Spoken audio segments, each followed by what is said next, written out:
Hello every one, ഇന്നുണ്ടല്ലോ നമ്മളൊരു surprise കേക്കാണ് കേട്ടോ ചെയ്തെടുക്കാൻ പോകുന്നത്. ഈ കേക്കിന് ഒരു സ്പെഷ്യാലിറ്റി ഉണ്ട്. എന്താണെന്നല്ലേ, ഈ സർപ്രൈസ് കേക്ക് കൊടുക്കുന്നയാൾ ഇവിടെ ഇല്ല, ആൾ നാട്ടിൽ പോയിരിക്കുകയാണ് ഡെലിവറി കഴിഞ്ഞിട്ട്. അപ്പോൾ ഹസ്ബൻഡിൻ്റെ ബർത്ത്ഡേക്ക് സർപ്രൈസ് ആയിട്ട് ഈ കേക്ക് കൊടുക്കാൻ വേണ്ടി ഫ്രണ്ടിനെയാണ് കേട്ടോ ഏർപ്പാടാക്കിയിട്ടുണ്ടായിരുന്നത്. അപ്പോൾ സർപ്രൈസ് കൊടുക്കാൻ വേണ്ടി എന്തെല്ലാം ഒരു കഷ്ടപ്പാടാണ് അല്ലേ. സർപ്രൈസ് കൊടുക്കുക എന്നുള്ള ആഗ്രഹം ഫുൾഫിൽ ചെയ്യുന്നതിൽ ഒരു പാർട്ടാവാൻ അങ്ങനെ എനിക്കും പറ്റി. ഫ്രണ്ടാണ് കേട്ടോ എന്നെ ഇൻസ്റ്റ വഴി കോൺടാക്ട് ചെയ്തിട്ടുണ്ടായിരുന്നത്. എനിക്ക് കേക്കിൻ്റെ ഫുൾ ഡീറ്റെയിൽസ് പറഞ്ഞു തന്നിട്ടുണ്ടായിരുന്നു, ഏത് ഡിസൈനിൽ ചെയ്യണമെന്നും ഏത് ഫ്ലേവറിൽ ചെയ്യണമെന്നൊക്കെ. അപ്പോൾ അവർ പറഞ്ഞു തന്ന പോലെയാണ് നമ്മൾ കേക്ക് ചെയ്തെടുത്തിട്ടുള്ളത്. കേക്ക് കളക്ട് ചെയ്യാൻ ഹസ്ബൻഡാണ് വരിക. അപ്പോൾ കേക്ക് റെഡി ആണെങ്കിൽ എനിക്കൊരു ഫോട്ടോ അയച്ചു തരുമെന്ന് ചോദിച്ചിട്ട് ഒരു മെസ്സേജ് അയച്ചിട്ടുണ്ടായിരുന്നു. അപ്പോൾ തന്നെ ഞാനൊരു ഫോട്ടോ എടുത്ത് അയച്ചു കൊടുത്തു കേട്ടോ. അതിന് റിപ്ലൈ ആയിട്ട് വന്നത്, ചേച്ചി കേക്ക് നല്ല അടിപൊളിയായിട്ട് ചെയ്തിട്ടുണ്ട്, ഞാൻ വിചാരിച്ചതിലും ഭംഗിയായിട്ടുണ്ട്. അപ്പോൾ എനിക്ക് നാട്ടിൽ ഒരു ബേക്കർ ഫ്രണ്ട് ഉണ്ടായിരുന്നു, അവൾ നല്ല രീതിയിൽ മിസ് ചെയ്തിരിക്കുകയായിരുന്നു. എന്തായാലും അതങ്ങോട്ട് മാറി കിട്ടി. അപ്പോൾ എൻ്റെ അടുത്ത ഓർഡർ ഞാൻ ഇപ്പം തന്നെ പ്ലേസ് ചെയ്യാം കേട്ടോ എന്നും പറഞ്ഞ് തിരിച്ച് റിപ്ലൈ വന്നു.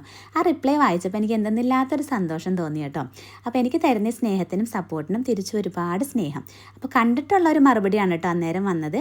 കഴിച്ചിട്ടുള്ള ആ ഒരു ഫീഡ്ബാക്ക് ഞാൻ ഈ വീഡിയോയുടെ ലാസ്റ്റ് ചേർക്കുന്നുണ്ട്.